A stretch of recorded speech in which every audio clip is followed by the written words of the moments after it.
हिमालय, जिसके गोद में 3 तरफ से बर्फ से ढकी पहाड़ियां और इन पहाड़ियों के बीच में बसा एक मंदिर जो हमारे सनातन धर्म के 12 ज्योतिर्लिंगों में से एक माना जाता है। साल के 6 महीने बंद और बर्फ से ढके इस मंदिर का नाम केदारनाथ ज्योतिर्लिंग है, जिसे भगवान शिव का निवास स्थान भी कहते हैं।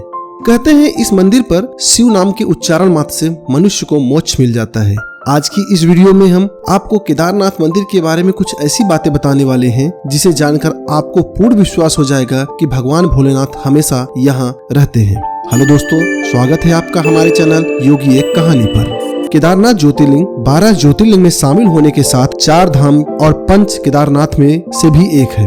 दोस्तों, कहा जाता है कि केदारनाथ धाम 5 नदियों मंदाकिनी, मधुगंगा, क्षीरगंगा, सरस्वती और स्वर्ण गौरी का भी संगम है, जहाँ पर कुछ नदियों का अब अस्तित्व नहीं है, लेकिन मंदाकिनी नदी आज भी मौजूद है। इसी के किनारे स्थित है केदारनाथ धाम। इस मंदिर के आसपास की गुफाओं में न जाने कितने तपस्वी सैकड़ों सालों से महादेव की साधना करते हैं। सदियों से होती हुई साधना इस स्थान को अलौकिक बनाती है। दोस्तों, क्या आप जानते हैं कि भगवान शिव का यह ज्योतिर्लिंग भक्तों के लिए साल में 6 महीने बंद रहता है और सिर्फ 6 महीने के लिए खुला रहता है। मंदिर के पुजारी दिवाली के दूसरे दिन मंदिर के कपाट को बंद करके भगवान केदारनाथ के एक प्रतीकात्मक स्वरूप व दंडी को 6 माह तक केदार पहाड़ के नीचे ऊटी मठ ओंकारेश्वर मंदिर में स्थापित कर देते हैं। 6 महीने तक मंदिर और उसके आसपास कोई नहीं रहता। 6 माह तक यह स्थल एकदम सुनसान रहता है और बर्फबारी होती रहती है, जिससे केदारनाथ धाम जाने के सभी मार्ग बंद हो जाते हैं। दोस्तों, क्या आप जानते हैं इस मंदिर में एक अखंड ज्योति है जो मंदिर के बंद रहने पर भी लगातार जलती रहती है। जब 6 माह बाद केदारनाथ मंदिर के कपाट खोले जाते हैं तब भी वह अखंड ज्योति जलती हुई मिलती है। केदारनाथ मंदिर का निर्माण किसने किया था? दोस्तों, यह मंदिर कब और किसने क्यों बनवाया था इसकी कोई तारीख तो नहीं मिलती, लेकिन पुराणों के अनुसार यह मंदिर पांडवों के द्वारा बनवाया गया था। पुराणों के अनुसार जब महाभारत का युद्ध समाप्त हुआ तब पांडव अपने ही हाथों अपने ही परिवार सगे संबंधी की मृत्यु से बहुत दुखी थे, जिसे देखकर भगवान श्री कृष्ण ने कहा, आप सब एक बार भगवान शिव का दर्शन करने जाओ। भगवान कृष्ण के आदेशानुसार सभी पांडव भगवान शिव के दर्शन करने के लिए काशी गए, लेकिन भगवान शिव पांडवों के द्वारा किए गए ब्रह्म हत्या, गोत्र हत्या के कारण अत्यधिक क्रोधित थे और पांडवों से नाराज होने के कारण वह अंतर्ध्यान होकर केदार चले गए। लेकिन पांडवों ने यहाँ भी हार नहीं मानी। वो भगवान शिव को खोजते हुए हिमालय के पहाड़ों में बसे केदार तक पहुँच गए।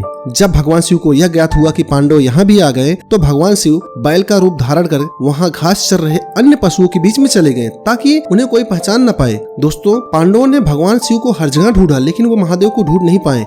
तब महाबली भीम ने अपने शरीर को बहुत बड़ा कर लिया और 2 पहाड़ों के बीच में पैर रखकर महादेव को ढूंढने लगे। भीम का विशालकाय रूप देखकर वहाँ घास चर रहे सभी पशु इधर उधर भागने लगे। जहाँ सारे पशु इधर उधर भाग रहे थे, वहीं एक बैल अपनी जगह पर खड़ा था। उस बैल पर भीम के विशालकाय रूप का कोई असर नहीं पड़ रहा था, जिससे पांडव समझ गए कि यह महादेव ही हैं जो बैल का अवतार लेकर हमसे छिप रहे हैं। वहीं महादेव को भी पता लग गया कि भीम ने उन्हें पहचान लिया है। यह देखकर वे बैल रूपी अवतार के साथ धरती में समाने लगे। भगवान शिव के बैल रूपी अवतार को धरती में समाते देख भीम तेजी से उनकी तरफ लपके और बैल की पीठ को अपने हाथों से जकड़ लिया।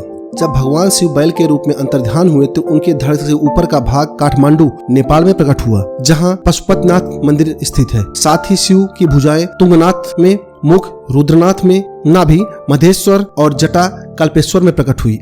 इसलिए इन 4 स्थानों के साथ केदारनाथ धाम को पंच केदार कहा जाता है। कहते हैं कि पांडवों द्वारा बनाया मंदिर यह जर्जर स्थिति में हो गया था, कई जगह से टूट फूट हो गई थी। तब आदि गुरु शंकराचार्य ने ही इस केदारनाथ मंदिर का पुनः निर्माण करवाया, जिसे आज हम देखते हैं। इसके बाद अपने जीवन के अंतिम समय में आदि गुरु शंकराचार्य ने केदारनाथ मंदिर के पास ध्यान लगाया था, वह समाधि ली थी। उनकी समाधि आज भी केदारनाथ मंदिर के पास ही स्थित है। दोस्तों, भगवान भोलेनाथ का एक चमत्कार यह भी है कि यह मंदिर 400 सालों तक बर्फ में ढका रहा, लेकिन इस मंदिर का कुछ भी नुकसान नहीं हुआ। मंदिर ज्यों का त्यों बना रहा।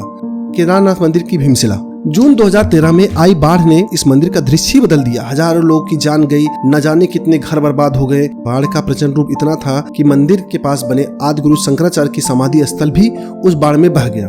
बाढ़ का पानी मंदिर की दीवारों को नुकसान पहुंचाता।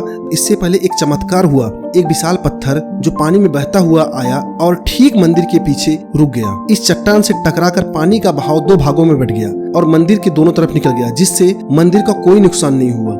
हम आज इस चट्टान को भीमशिला के नाम से जानते हैं। जो भी केदारनाथ मंदिर के दर्शन करने जाता है वह इस चट्टान की पूजा करता है। मान्यता यह है कि स्वयं महादेव ने मंदिर की सुरक्षा के लिए भीमशिला चट्टान को केदारनाथ धाम भेजा था।